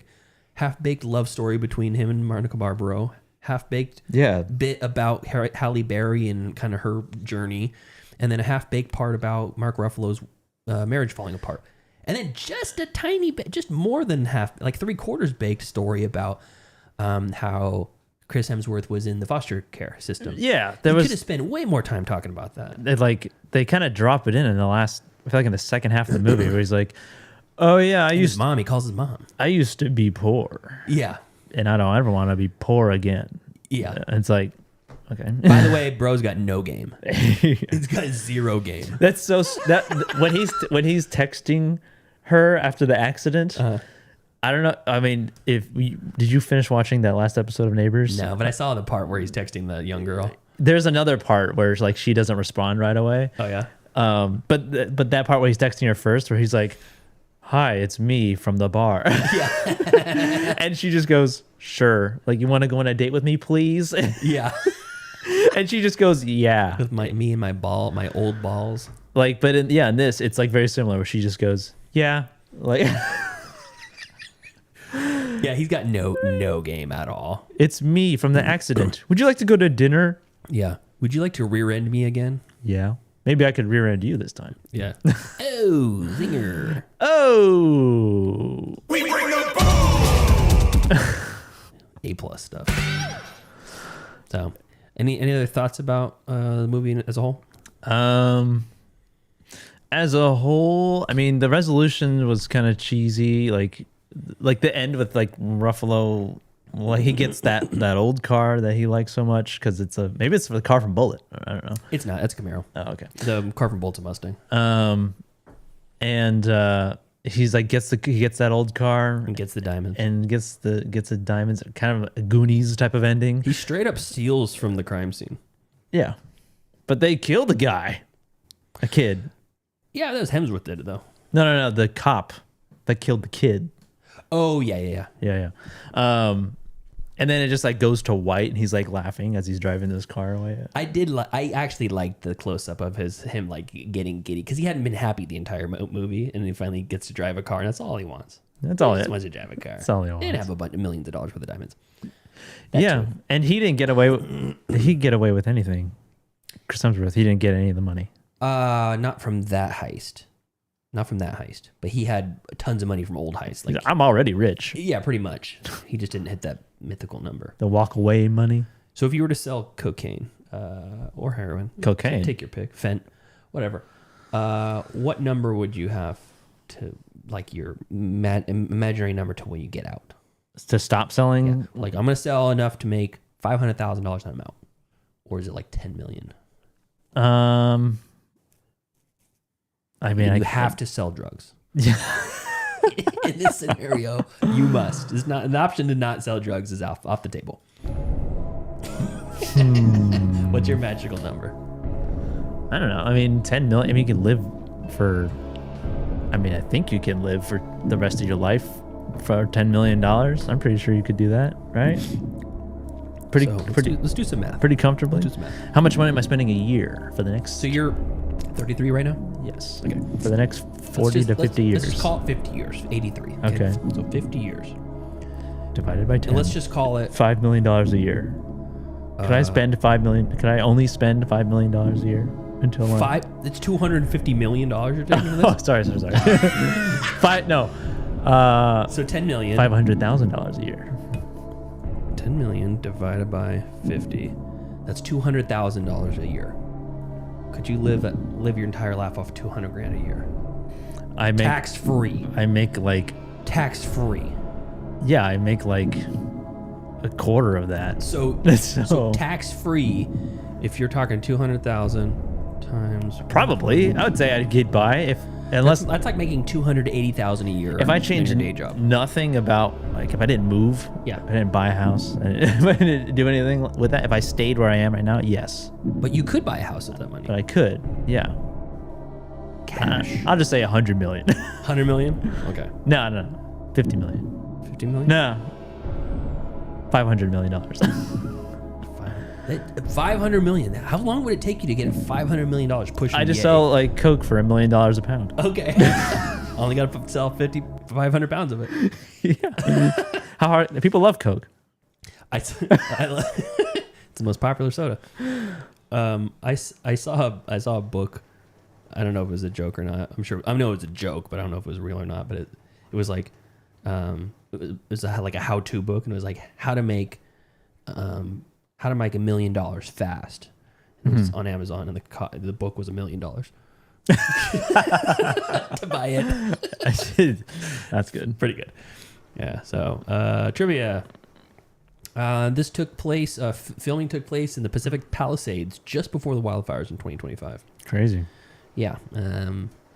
Pedro Pascal was originally going to be Mark Ruffalo's character, but scheduling conflicts forced him to exit the shooting. Oh no. There's a bidding. Yeah. There's a bidding war actually for this movie. Holy shit. Amazon and Netflix were basically bidding back and forth, and Amazon won it for $90 million. They paid $90 million for this, and they committed that it was going to get a theatrical release. What was the budget? I don't know. Let's see. I mean, you have Mark Ruffalo and Hemsworth, two Marvel stars. Yeah, budget $90 million. What? I don't think that's right. That's AI. Estimated $90 million. Some sources say 93 million. Oh, okay. But they got a theater release. Yeah, it says was it in theater? Worldwide total was around 58 million box office. I don't remember it being in theaters. I don't know. I wouldn't see this in theaters. No, okay. Yeah. Let's see what other trivia we got here. Yep, several reviewers compared the film's crime procedural tone to Michael Mann's Thief and Heat. Mm. Also, Chris Hemsworth and Mark Ruffalo worked with Michael Mann in Black Hat and Collateral, respectively. Mark Ruffalo was in Collateral? Was he? Did he play a cop? Probably. Let's see, what else? Oh, yeah, because he was playing like a Chicano in that. Like, he had his hair slicked back. Mark Ruffalo? Yeah. Really? Yeah. He had I don't remember. He had like a goatee, I think. So there's 5 Oscar nominees and 1 Oscar winner. Can you name them? Halle Berry's the winner. Yes. The nominee. Hold on one second. Okay, nominees. Jennifer Jason Leigh. Yes, that's 1. Mark Ruffalo. Yeah, that's 2. Does Halle Berry also count as a nominee? No. Okay. Monica Barbaro. Yes, for Complete Unknown. Yeah. 2 other nominees. Two other nominees. You got Mark Ruffalo. Is it Dr. Dre? Nope. The guy who played Dr. Dre? Nope. You got JJL, Monica Barbaro, Mark Ruffalo. 2 more. 2 other nominees? Yes. Who else is in it? Big names. Oh, Nick Nolte? Nick Nolte, yeah. What was he nominated for? Platoon? No, he wasn't in that. Let's see. Thin Red Line. I think everyone was in Platoon. Let's see what he was nominated I think everybody was in Thin Red Line, too. he was nominated for 3. Warrior. Oh, Barry Keoghan. Yeah, Barry Keoghan, you got it. Prince of Tides, actor in a leading role. Affliction, actor in a leading role. And Warrior, actor in a supporting role. Ah, okay. I love Warrior. Warrior. You did it. Not once did even Hemsworth cross your mind. No. Like, what would he be nominated for? I'm trying to think of a non-MCU movie. Of a dramatic role other than this that he would be in. I don't think I can name a single Chris Hemsworth movie that's not a Marvel movie. Black Hat. Okay, well. I couldn't name that before this. What else? What is Chris Hemsworth's filmography that isn't Marvel and Black Hat? Let's take a look. He voiced Optimus Prime in Transformers 1. Oh, Furiosa. Oh, right. I forgot. Yeah, that's a good one. Extraction 2, Spiderhead. Wasn't he Men in Black? Yeah, International. Bad Times at the El Royale. Oh yeah, I forgot about that. He was in Ghostbusters, the female reboot. The Huntsman. Nope. In the Heart of the Sea. Vacation. Rush. Oh yeah, Rush. I forgot about Rush. I like Rush. Red Dawn. Snow White and the Huntsman. Cabin in the Woods. Yeah, you're right. He was the jock in Cabin in the Woods. Star Trek. He plays young Kirk. You're right. Yeah. George Kirk. No, it's his dad. He plays his dad. Yeah, I know. Oh. He plays the young George Kirk, not James. He plays Kirk. Yeah, he plays the dad Kirk. Yeah. Yeah. Dad Kirk. Dead Kirk. Yeah. I think that's it. I think we did it. I don't think there's anything else I really have to say about Crime 101. Like, I wouldn't tell people to not watch it. I would not recommend it, but if somebody brought it up, if somebody said, "Hey, did you see Crime 101? Should I watch it?" I would say it depends how you feel about, I don't know, upside down helicopter shots. Yeah. Yes or no? Would you watch it? Would you recommend it? Somebody said, if your dad wanted to watch this, would you tell him, yeah, it's good? I feel like there's other movies I would recommend before this kind of movie, though. Like what? Like a heist movie? If they've already seen them. Yeah, it's a heist movie. It's not. Is it a heist movie? Yeah, it's multiple heists. It's a movie with heists in it. Yeah, but it doesn't. There's no. Well, I guess it does. There is a. It gets to a point where there is one heist. Yeah, they're leading up to the final one. Yes. Okay. So it is a heist movie. Yeah. I had someone trying to argue with me that Place Beyond the Pines was a heist movie, but it's not a heist movie. I don't think that's a heist movie. There's a heist in it, but there's no central. It's not really a heist though. It's just a smash and grab. Yeah, he's robbing a bank. Yeah, robbing several banks. These are like heists. Yeah. Well, what I mean is though is that like there's no central. There's a difference. Bank robbery. Okay. It's just doing it anyway. And you also want to grade this then?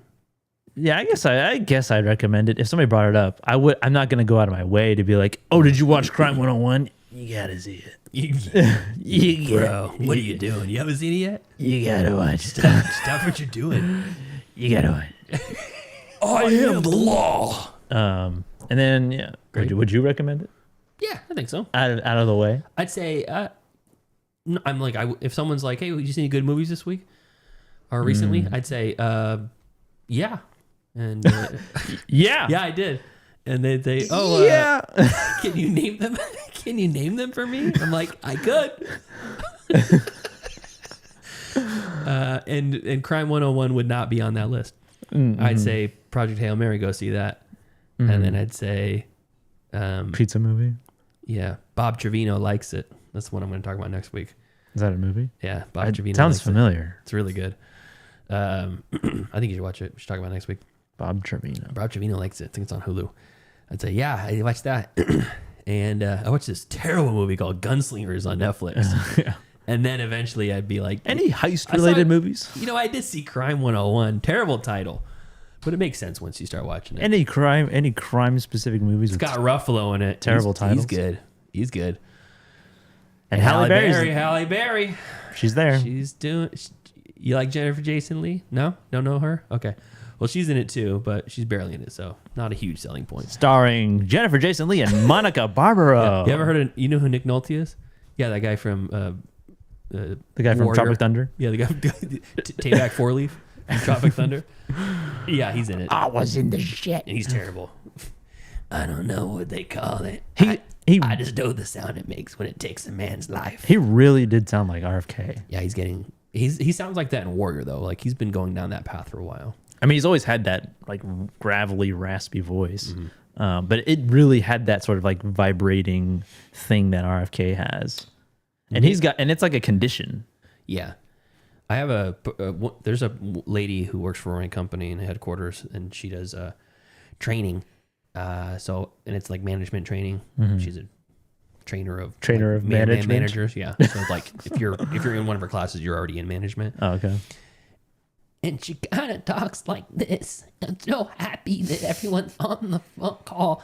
Like, so many cameras. I get to see everyone's happy faces. It makes me so happy. So it's not gravelly, but it has the cadence of RFK. Okay. Where Nick Nolte's the other way around. Oh, yeah. He talks like he's swallowed a bucket of nails. He's talking under a bed of nails. Yeah, but he has a consistent cadence. Yeah. RFK's got both.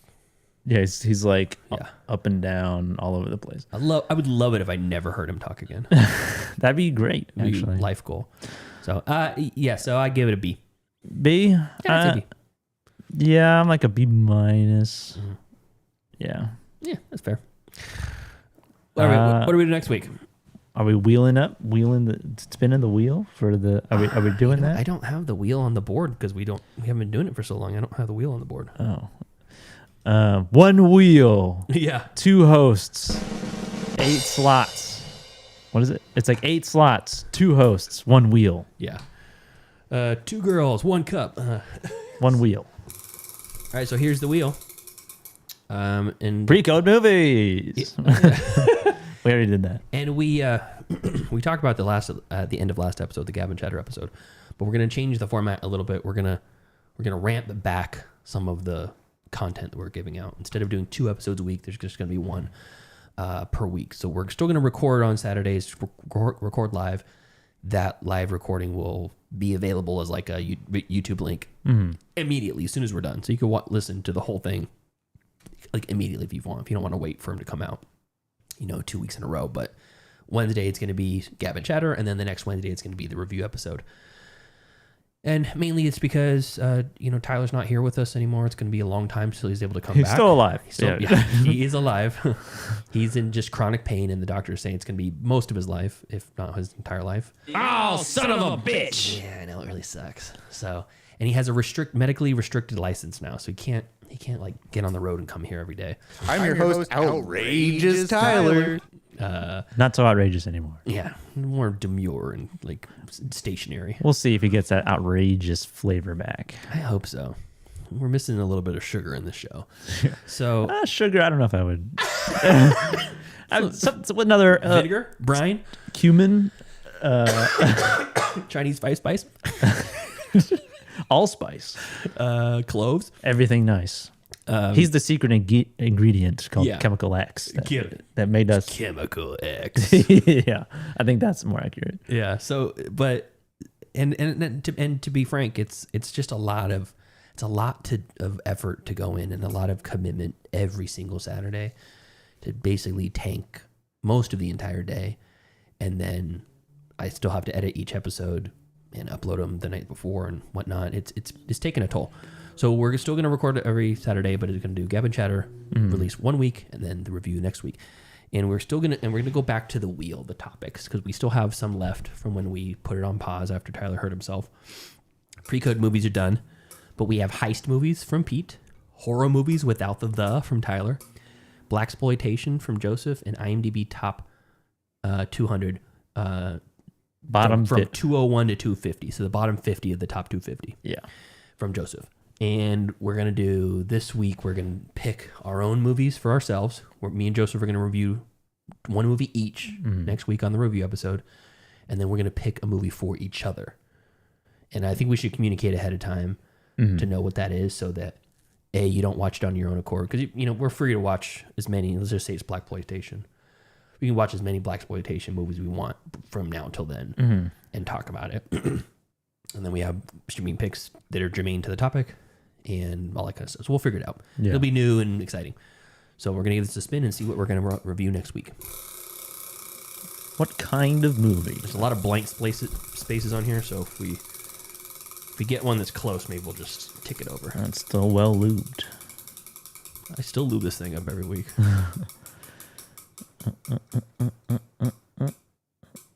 Oh, heist movies. Oh, perfect. Crime 101. Fitting.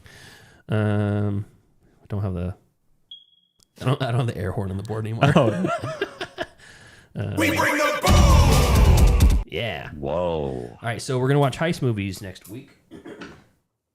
Heist movies. We don't have one of these any chambered or ready to go, so we're gonna pick our own, and it'll be a surprise next week what we watch.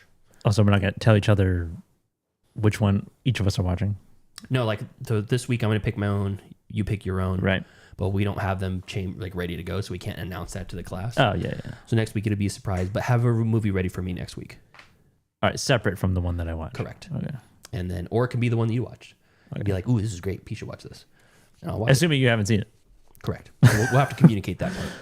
So me and Joseph will be talking throughout the week, and we'll figure it out, and it should be fun. So let me see. Let me take the list. Best heist movies. Okay. So I just like to formally apologize to our fans for his absence. Yes. Okay. Here's some of the best heist movies according to IMDb. Ocean's 11, The Sting, Dog Day Afternoon, Reservoir Dogs, Rififi, A Fish Called Wanda, Rififi, Die Hard, Heat, Bonnie and Clyde, Inception, Jackie Brown, The Town, Lock, Stock, Two Smoking Barrels, Out of Sight, Bad Santa. I guess they're robbing the mall, right? Ant-Man, Fast Five, Sexy Beast. I think that's the one I pick. I've seen that. It's a Jonathan Glazer movie. Yeah. Inside Man, Italian Job, The Bank Job, Point Break, Bottle Rocket, Public Enemies, and The Usual Suspects. Those are the top 25. Thief isn't on there? Is that a heist movie? I don't know. It's called Thief, so it's kind of like in this movie where he does a bunch of jobs. Oh, okay. So it's not a heist movie. Like No, Ocean's 11 is one heist that they're doing. Yeah, exactly. There's Is Now You See Me a heist movie? I don't know. I haven't seen Maybe. it. Magic people. There's more. There's a ton. There's more. Oh, Now You See Me's number 45. Damn, how long is this list? Oh, this is top 250 heist movies? Yeah, there's a bunch on here. Yeah, Okay. I think I'm going to do Sexy Beast because I didn't know that was a heist movie and I've been wanting to see it. So, okay. Anything else, Joseph? No. Okay, thank you to our cool ass yard duties over on Patreon. That's Javier, Heather, Michael, and Chris. If you want to support us on the Patreon, you can do so at patreon.com/middleclassfilmclass or just watch on the YouTube and share with a friend. That helps too. Until next time. Thank you for joining us today as we review Crime 101, the terribly named but decently produced movie. Streaming on Amazon Prime right now. Worth your time if you got a free weeknight afternoon, something like that. Follow us on Facebook, facebook.com/MCFC podcast, and send us an email, mcfcpodcast@gmail.com. And follow us on Instagram and TikTok at Middle Class Film Class and on Twitter at Podcast MCFC. Okay, if you want to see us watch any sort of heist movie, send us a message to all the contacts except for on Instagram because we're not getting messages there for some reason. So, all right, see you next time. See ya.